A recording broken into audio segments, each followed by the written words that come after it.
Hello friends, ओम श्री गणेशाय नमः। ओम नमः शिवाय। आप सभी का स्वागत है आपके अपने यूट्यूब चैनल पर। फ्रेंड्स, आज हम आपको इस वीडियो में बताने जा रहे हैं श्रावण मास की हरियाली तीज का शुभ मुहूर्त, पूजा विधि, महत्व, हरियाली तीज की पौराणिक व्रत कथा और हरियाली तीज के दिन किए जाने वाले उपायों के बारे में। फ्रेंड्स, वीडियो शुरू करने से पहले आपसे रिक्वेस्ट है, अगर आप हमारे चैनल पर नए हैं और आपने अभी तक चैनल को सब्सक्राइब नहीं किया है तो प्लीज सब्सक्राइब कीजिएगा चैनल को, साथ ही प्रेस कीजिएगा बेल आइकन को, जिससे नए वीडियो से रिलेटेड नोटिफिकेशन आपको तुरंत प्राप्त हो सके। और वीडियो पसंद आने पर वीडियो को लाइक और शेयर जरूर कीजिएगा ताकि सभी भक्तों को इस वीडियो का लाभ प्राप्त हो सके। और कमेंट बॉक्स में ओम नमः शिवाय जरूर लिखिएगा। हरियाली तीज हर साल सावन मास की शुक्ल पक्ष की तृतीय तिथि को मनाई जाती है। इस दिन सुहागिन महिलाएं श्रृंगार कर माता पार्वती और भगवान शिव जी की पूजा करती हैं। अखंड सौभाग्य का आशीर्वाद प्राप्त करने के लिए यह व्रत रखा जाता है। कई जगह पर महिलाएं इस दिन एकत्रित होकर मेहंदी लगाती हैं और लोकगीत गाती हैं और झूला झूलती हैं। शाम के समय महिलाएं 16 श्रृंगार करके पूजा कर व्रत कथा सुनती है। हरियाली तीज के दिन महिलाएं हरे रंग का प्रयोग प्रमुखता से करती हैं। इस दिन मायके से बेटी के लिए साड़ी, श्रृंगार सामग्री, फल इत्यादि आते हैं। यह व्रत निर्जला रखा जाता है। इस व्रत में सोना नहीं चाहिए। माता पार्वती के भजन और कहानियां सुननी चाहिए। हरियाली तीज भगवान शिव और माता पार्वती के पुनर्मिलन के उपलक्ष्य में मनाई जाती है।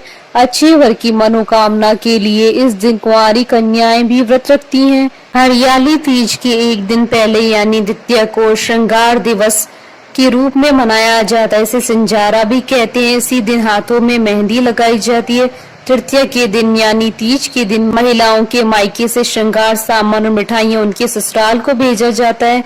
नवविवाहिताओं के लिए यह पर्व विशेष महत्व रखता है। शास्त्रों के अनुसार हरियाली तीज के दिन ही मां पार्वती ने भगवान शिव जी को पति के रूप में प्राप्त किया था।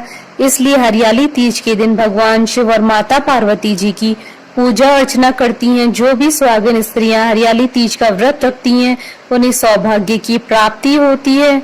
हरियाली तीज को कई नामों से जाना जाता है, जैसे श्रावणी तीज, कजली तीज या मधुश्रवा तीज आदि। इसके कई नाम है। फ्रेंड्स, अब आइए जानते हैं हरियाली तीज की पूजा विधि के बारे में। हरियाली तीज पर सुहागिन स्त्रियां सौभाग्य प्राप्ति के लिए पूजन करती हैं। सबसे पहले सुहागिन स्त्रियों को इस दिन सुबह जल्दी उठना चाहिए। हरियाली तीज के दिन घर को तोरण मंडप से सजाने का विधान है, इसलिए घर को तोरण मंडप से अवश्य सजाएं। इसके बाद मिट्टी में गंगा जल मिलाकर शिवलिंग, भगवान गणेश, माता पार्वती और उनकी सखियों की प्रतिमा बनाएं। उसके बाद मां पार्वती को 16 श्रृंगार की सामग्री, साड़ी, अक्षत, धूप, दीप, गंध आदि अर्पित करें। अब शिव जी को भांग, धतूरा, अक्षत, बेल पत्र, श्वेत फूल, गंध, धूप, वस्त्र आदि चढ़ाएं। इसके बाद अब गणेश जी की पूजा करते हुए हरियाली तीज की कथा सुनी। फिर भगवान शिव और माता पार्वती की आरती करें। हरियाली तीज पर झूला झूलने का भी विधान है, इसलिए पूजा संपन्न होने के बाद झूला अवश्य झूले। फ्रेंड्स, अब आइए जानते हैं साल 2025 की हरियाली तीज की शुभ मुहूर्त के बारे में।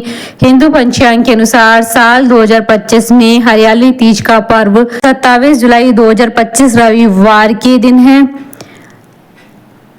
सावन शुक्ल तृतीय तिथि प्रारंभ होगी 26 जुलाई 2025 को रात्रि 10:41 पर और सावन शुक्ल तृतीय तिथि का समापन होगा 27 जुलाई 2025 को रात्रि 10:41 पर।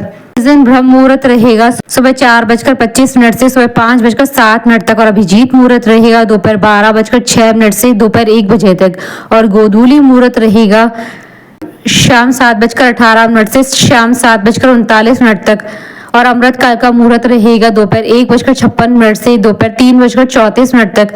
और इस दिन रवि योग का शुभ संयोग भी बन रहा है। रवि योग का प्रारंभ होगा शाम 4:23 से अगले दिन 28 जुलाई 2025 को सुबह 5:49 तक। फ्रेंड्स, अब हमारे चैनल पर ज्वाइन बटन को दबाकर हमारे चैनल के मेंबर भी बन सकते हैं। हम हमारे चैनल के मेंबर्स की कमेंट्स को टॉप प्रायोरिटी पर रखकर उनका रिप्लाई करते हैं। आइए जानते हैं हरियाली तीज के दिन किए जाने वाले उपायों के बारे में।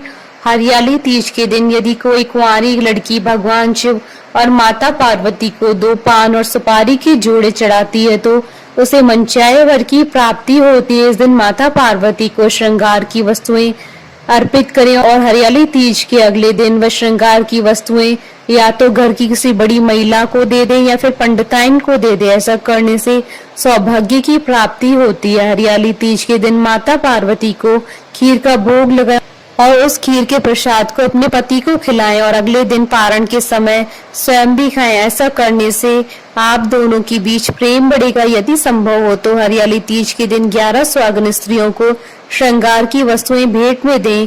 ऐसा करने से आपको अखंड सौभाग्य की प्राप्ति होगी। इस दिन आपको किसी वृद्ध सुहागन महिला को श्रृंगार की वस्तुएं अवश्य भेंट करनी चाहिए और उनका आशीर्वाद लेना चाहिए। ऐसा करने से आपकी पति की उम्र लंबी होगी। हरियाली तीज के दिन आपको अपने पति के साथ अपने घर के बुजुर्गों का भी आशीर्वाद लेना चाहिए। ऐसा करने से आपको भगवान शिव और माता पार्वती की कृपा प्राप्त होगी। इस दिन सुहागन महिलाओं को अपने हाथ से शिवलिंग बनाना चाहिए और उस पर बेलपत्र अर्पित करने चाहिए। यदि आप ऐसा करती हैं तो आपके वैवाहिक जीवन में आ रही सभी समस्याएं समाप्त हो जाएंगी। यदि किसी लड़की के विवाह में अड़चन आ रही है तो उसे हरियाली तीज के दिन हल्दी से माता पार्वती की प्रतिमा बनानी चाहिए और 40 दिनों तक इसकी पूजा करनी चाहिए। फ्रेंड्स, अब आइए प्रारंभ करें हरियाली तीज की पौराणिक व्रत कथा। पौराणिक कथा के अनुसार भगवान शिव ने पार्वती जी को उनके पूर्व जन्म के बारे में याद दिलाने के लिए यह कथा सुनाई थी। कथा में शिव जी पार्वती जी से कहते हैं, हे पार्वती, बहुत समय पहले तुमने मुझे पति रूप में प्राप्त करने के लिए घोर तप किया था। उस समय तुमने अन्न और जल का त्याग कर सूखे पत्ते चबाकर तप किया था। खराब मौसम में भी तुमने अपनी तपस्या भंग नहीं होने दी। तुम्हारी यह दशा देखकर तुम्हारे पिता भी बहुत दुखी और नाराज थे। इसके बाद नारद जी तुम्हारे घर पधारे। नारद जी जब तुम्हारे पिता के पास पहुंचे तो तुम्हारे पिता ने नारद जी से आने का कारण पूछा। तब नारद जी ने तुम्हारे पिता से कहा, हे गिरिराज, मैं भगवान विष्णु के भेजने पर आया हूँ। आपकी कन्या की घोर तपस्या से प्रसन्न होकर वह उनसे विवाह करना चाहते हैं। इस बारे में मैं आपकी राय जानना चाहता हूँ।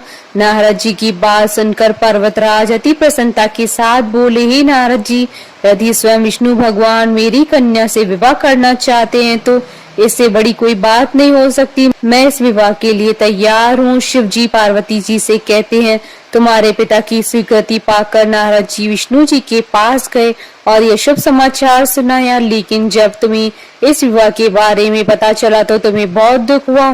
तुम मुझे यानी कैलाशपति शिव को मन से अपना पति मान चुकी थी। तुमने अपने व्याकुल मन की बात अपनी सहेली को बताई। तुम्हारी सहेली ने सुझाव दिया कि वह तुम्हें एक घनघोर वन में ले जाकर छुपा देगी और वहां रहकर तुम शिव जी को प्राप्त करने की साधना करना। उसके बाद तुम्हारे पिता तुम्हें घर में न पाकर बड़े चिंतित हुए और दुखी हुए। वह सोचने लगे कि यदि विष्णु जी बारात लेकर आ गए और तुम घर पर न मिली तो क्या होगा। उन्होंने तुम्हारी खोज में धरती पाताल एक करवा दिए, लेकिन तुम न मिली। तुम वन में गुफा के भीतर मेरी आराधना में लीन थी। श्रावण तृतीय शुक्ल को तुमने रेत से एक शिवलिंग का निर्माण कर मेरी आराधना की, जिससे प्रसन्न होकर मैंने तुम्हारी मनोकामना पूर्ण की।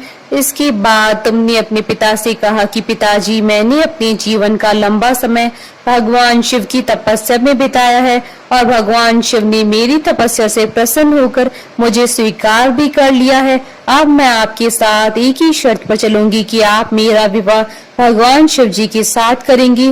पर्वतराज ने तुम्हारी इस इच्छा को स्वीकार कर लिया और तुम्हें घर वापस ले गए। कुछ समय बाद उन्होंने पूरी विधि विधान के साथ हमारा विवाह किया। भगवान शिव ने इसके बाद पार्वती जी को बताया कि हे पार्वती, जिस समय तुमने मेरी आराधना की थी उस समय श्रावण शुक्ल तृतीया थी और तुमने मेरी आराधना करके जो व्रत किया था, जिसके परिणाम स्वरूप ही हम दोनों का विवाह संभव हो सका। हरियाली तीज के इस व्रत का इतना महत्व है कि जो भी सुहागन स्त्री इस व्रत को करती है, मैं उसे मनोवांछित फल देता हूँ और जो पूरी श्रद्धा से ये व्रत करेगी उसे तुम्हारी तरह अचल सुहाग की प्राप्ति होगी। बोलिए भगवान शंकर माता पार्वती जी की जय।